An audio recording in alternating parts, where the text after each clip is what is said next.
Here's some more ancient empires. Found a wolf up here. Opponent is going a little too hard into wood. I'm not sure what he's going to do with it. We saw so many ranged units. We're going to put down a mangonel. We got to grab up these sheep while we can. Hey everyone. Good to see you tuning in again. This time the Age of Empires action is going to be on Dry Arabia. It's not Altai. Incredible. We are up against Dr. Tian, who's playing as the Holy Roman Empire, and I'm playing as the Chinese.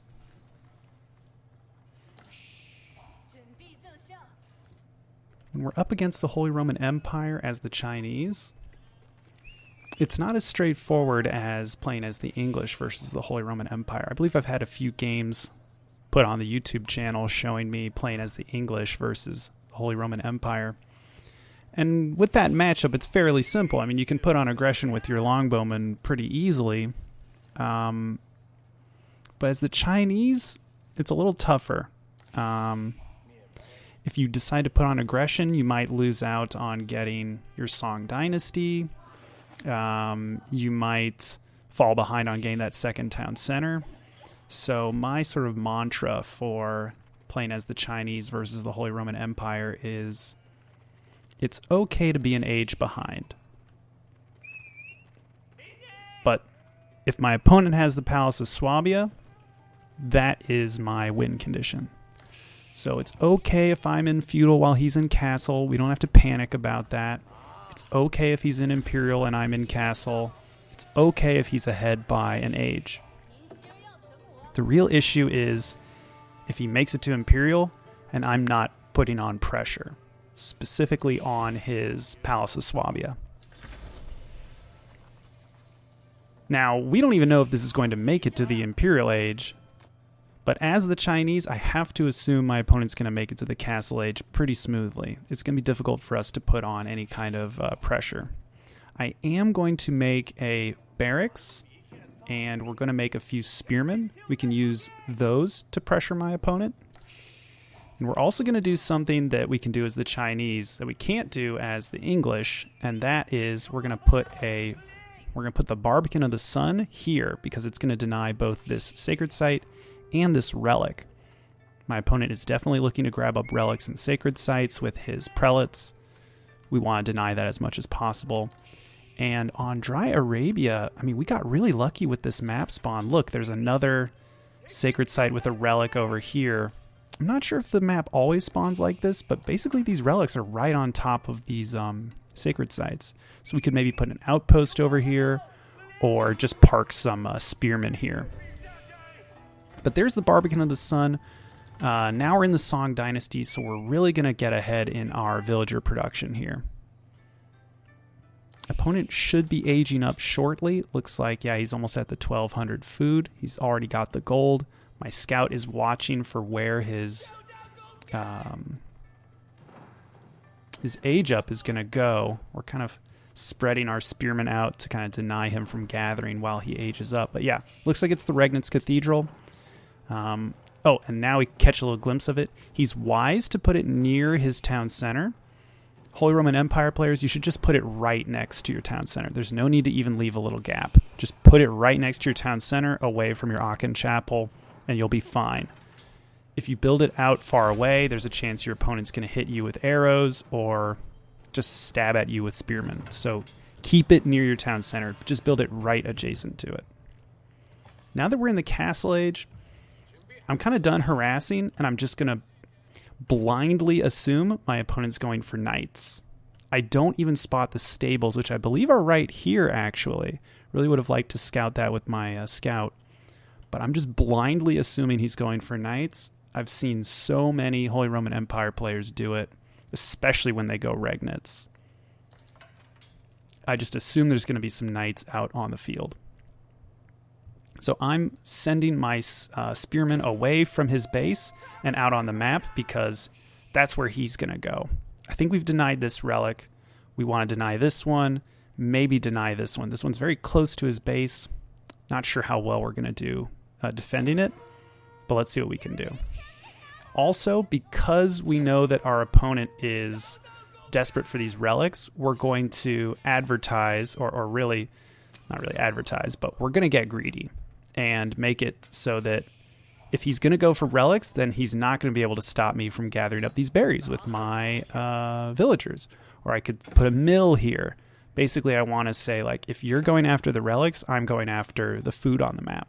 And you don't have enough forces to pressure me in all these locations at once. Yep, here are those knights. The prelate in tow. I'm going to send my spearman, but I think he's just going to hide in this stealth forest. And I don't care if I lose the spearman.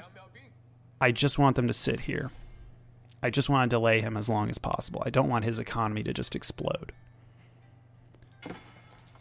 Our economy, however, is exploding. We got our second town center down. I even put down a market because I noticed I was a little short on food here in the feudal age, and so I'm actually buying it so that I can produce more villagers, and all villagers are just going to food sources. We're going to the sheep that we've gathered. We're gathering up these berries. Fortunately, we're gathering berries up here as well. Maybe we could go for the boar, but honestly, we're just so focused on food right now. Yeah, we just need food, and so we're just aggressively gathering it, double producing from these town centers. We're just gobbling up food by producing all these villagers. Conversion down here, we're going to dodge it, but I don't think I have enough forces here to kill this prelate. I think he's going to make it back. But we are stabbing down a prelate over here. He's a little late with the Wololo, and he goes down. So that's good. Can't really do anything about this, and I don't want to lose these forces just for free, so I'm going to back them up, gather them all together here. Spearmen together are strong. And I believe we're just going to back up to the Barbican. There are 5 relics on the map. We identified where 4 were. 1 was down here, 1 here, 1 here, 1 here. We're still missing 1. Turns out it was over here. And I believe he scouted it. He's going to pick it up. Now that the relics are starting to disappear, that means there are less points on the map that he cares about. So we are actually going to start walling up. We never really took villagers off of stone mining. And we can put these walls up pretty quick. Once we get these walls up, we've basically secured some of this wood, these berries, this gold, and this gold. We can start to maybe wall this section off, maybe just wall this in, and then we'd be safe, because those night run-bys are going to be painful. And we've still been in the feudal age this whole time. We've been continually producing villagers, and now we're finally aging up with the clock tower. And our villager advantage is really taking off. I'm thinking he's forgetting to make villagers. It's been a while since this number has ticked up. Okay, there it goes. But we should not have this big of an economic advantage. I think he has missed some villager production time. I think he might have been slacking on his villager upkeep. Still gain some passive income from these imperial officials. We've got our blacksmith up. We haven't used it yet, but looking at upgrades, we've gotten some economic upgrades. He's pretty much just gotten the wheelbarrow.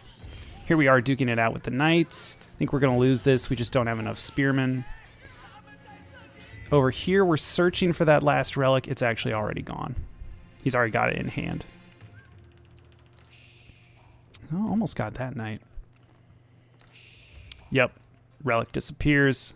This one's gone. So pretty much my opponent's going to be at 3 relics. We might be able to secure this one. And I'm pretty sure this one's ours. We're not letting him have that.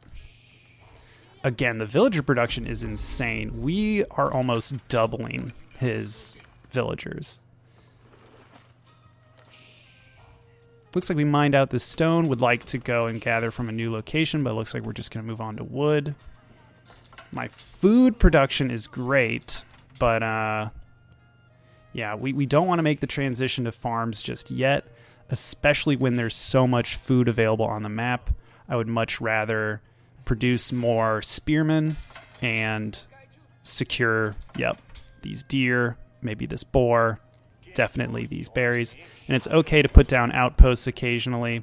If he does run-bys with knights, it'll give us good vision of where his knights are going, and we can just retreat our villagers when we need to.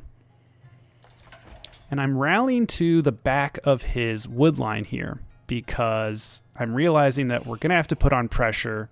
If he just is making knights, we can come forward with spearmen. It's not that scary. Okay, another Wololo. Doesn't get it. No surprise there. Glad to see an emplacement on this outpost going up, but we need some more stone. I'd like to see us continuing to gather stone. And this is an important element. We need to get villagers forward and start building outposts near his tree lines, or just really near his base, near one of his landmarks.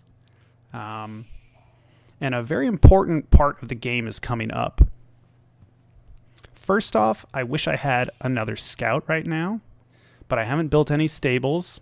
Unfortunate, because we really need vision.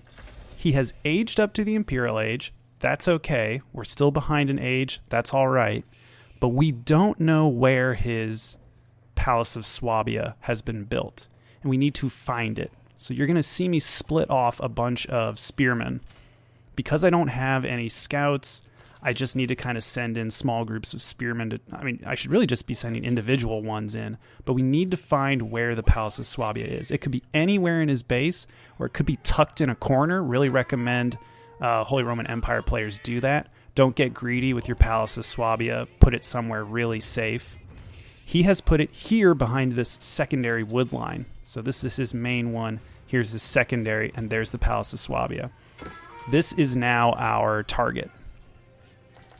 And taking out high hit point Holy Roman Empire structures is incredibly difficult. We're going to need multiple trebuchets, so we're going to need to set up a siege line. Oh, we got our first villager kill of the game. That's spearmen doing work. And this is looking like this is going to be our staging area. We're going to start rallying units over there. I like that we at least made an outpost here and secured this gold. That's one more gold that my opponent can't get.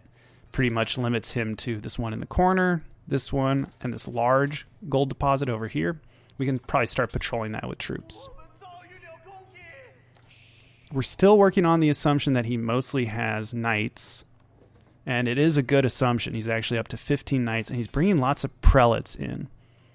He's also getting the Inspired Warriors upgrade, so his military units are going to be inspired to deal more damage. Oh yeah, armor is increased in damage by plus 15%. So we get the outpost down, and it's tempting to say, well, I have an astronomical clock tower. I don't need a siege workshop, but it's really nice to have a siege production building on the front lines, because man, does it take a while for these trebuchets to make it all the way across the map. Now, we don't have greased axles just yet. Even if we had greased axles, these take forever to wheel across the map. I'd much rather have a siege workshop down here and maybe an imperial official supervising it. That'd be really nice. Fortunately, we did build a trebuchet a little earlier. Here's the clock tower trebuchet. And really, like I said, we don't need the clock tower to be making these. The only advantage to having the clock tower is that the trebuchets have a little bit more health, but when it's this many knights, it doesn't matter how much health they have. They're just going to get destroyed.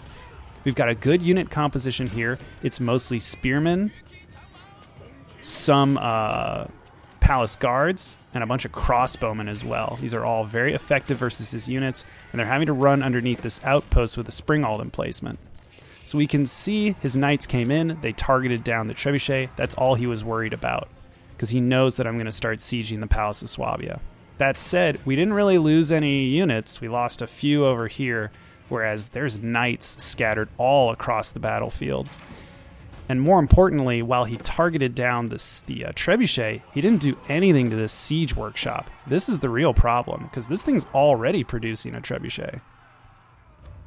We are seeing some archers coming from him.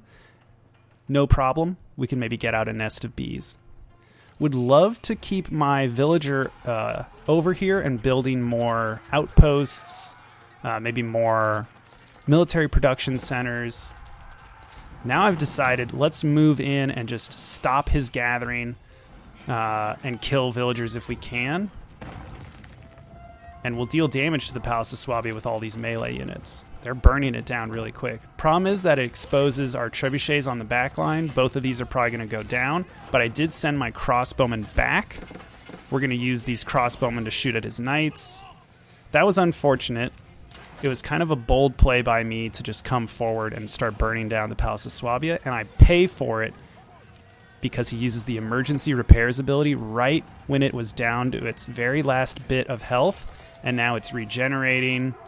I don't have enough DPS to actually fight against the emergency repairs. We're not dealing 150 damage every 1 second, so now we're just kind of duking it out.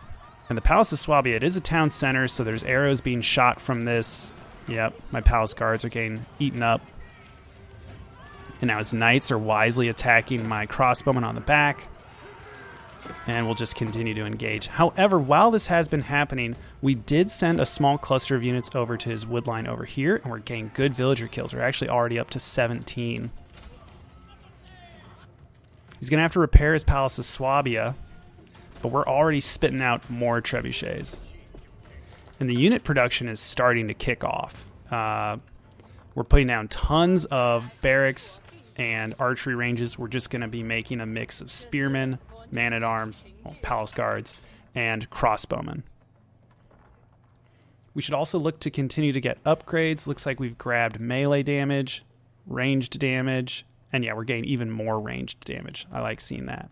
Probably need to transition away from this wood line. Looks like that's what I'm doing right now. Economy's looking strong. We just need to get a bit more food, but we're already starting to put down granaries. This is a really good food center right here. And yeah, it looks like we're seeing more. We're also patrolling these remaining golds. We just don't want him getting gold for free.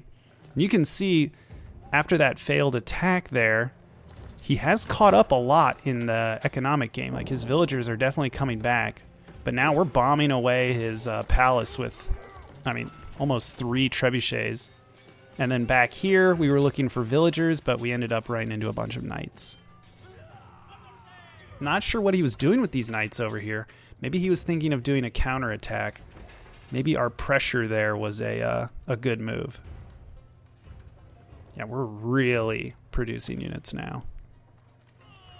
And we're looking for villager kills whenever we can get them. Look at that. Even the outpost is getting shots on villagers. He can't gather from this wood line. He's going to have to move to this one, but we've already harassed it a lot. He should probably start gathering over here. This should probably be his wood line. Yeah, now the 3 trebuchets are working on the Palace of Swabia. I'm just having them target the ground. That way, even though they don't have vision of the Palace of Swabia, they're still dealing damage to it. He's coming forward. It feels a little desperate. We've even got our nest of bees. You can't really see them back in here, but they're there. They're firing at his archers and doing great damage. Look at that. Goodbye. And there it is. Destroyed Mr. Tune's landmark. That's the Palace of Swabia going down. That's the most important thing I can see. The moment I saw that, I knew I had won the game. The Palace of Swabia stops producing villagers until it's fully repaired again. So he has to completely repair this before he can get that massive villager production. So as long as we can deny this from getting fully repaired, we're good. So we're going to just start putting pressure on other areas of his base, other places where he's gathering resources, and just continue to bomb this with trebuchets. He also can't use the emergency repairs ability on the Palace of Swabia. Oh, man, I remember the days when the Holy Roman Empire could use emergency repairs on destroyed landmarks. That was a dark time. These crossbowmen are doing great. He's gotten all of his elite upgrades, so I believe he's got elite knights, elite man-at-arms. Ooh, great. The nest of bees landing all these shots on his prelates. That AoE damage is really good against these units. And I'd love to go after his villagers. Oh, yes. The outpost with the Springald emplacement, even it's getting into the mix. That's why you put these behind his wood lines. Would love to see another one come out over here. But we're all over the map. We've got some crossbowmen over. Oh, yeah. He's trying to put down a keep, but he's just losing more villagers. These nest of bees on the back. Yeah, we're going to land shots on his villagers back here. Ouch. Yeah, he can't get it up in time. Yeah, he just, his economy is just in shambles. I think this is game over for him. It was a good game. It gave me some deja vu. I remember doing this against another Holy Roman Empire player. I really think the move is don't put the Palace of Swabia in an obvious place. You really need to hide it. Maybe even put it behind walls.